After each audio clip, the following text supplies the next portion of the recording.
Lagyan natin na yung ano harina para magdikit. Buang. Okay, alam. Yan, ito. Yan. Ito na tayo na sambusa.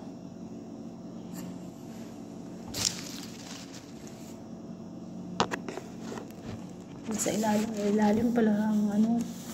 Inano ko. Nilagay ko sa ilalim ng ano, planggana para hindi mahanginan. Kasi pag mahanginan, madaling masira. So yan, nilagay ko sa ilalim ng planggana. Yan.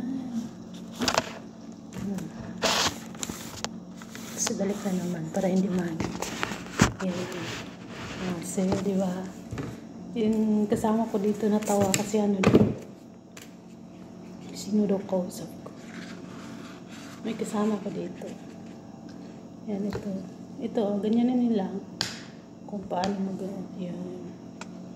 Tapos ito. Ano to, yung kanina inano ko, ito yun. Ito na yun. Yan.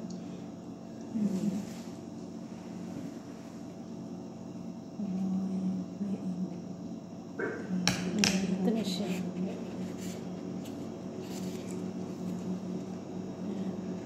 Ganyan nyo lang. Tapos, yan. Ilock nyo dito.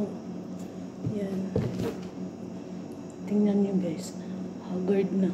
Ano na kasi mga alas 12 na. Pang ano kasi to, pang Ramadan. Kaya ito. Yan.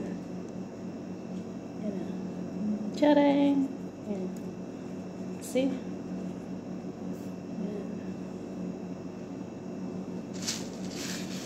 Kuha na naman tayo.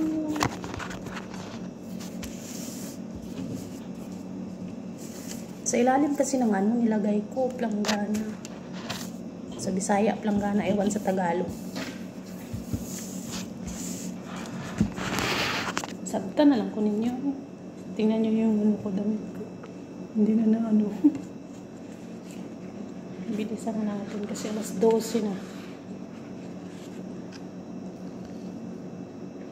Tapos nito. Stock ko lang kasi to sa ano, sa freezer. Pang ano, pang Ramadan.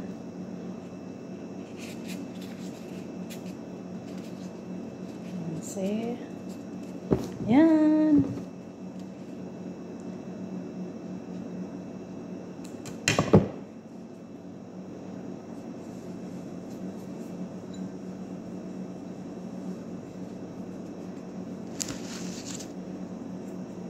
Guys, so charang, charang, charang, charang, charang, charang. Yan. Itong last na lang. Kasi may natira pa. Ay, dalawa pala. Dalawa na lang natira.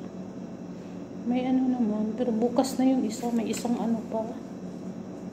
May isang, ang tawag nito.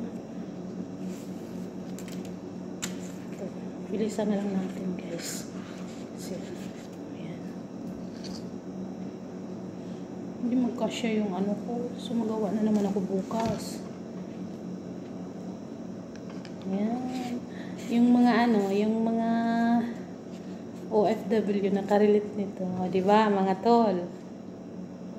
Mga sisi. So, Ramadan time.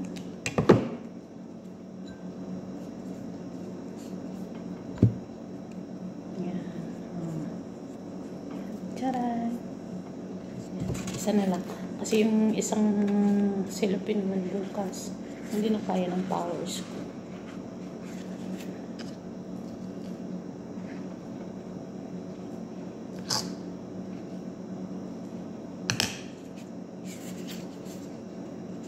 Ayan.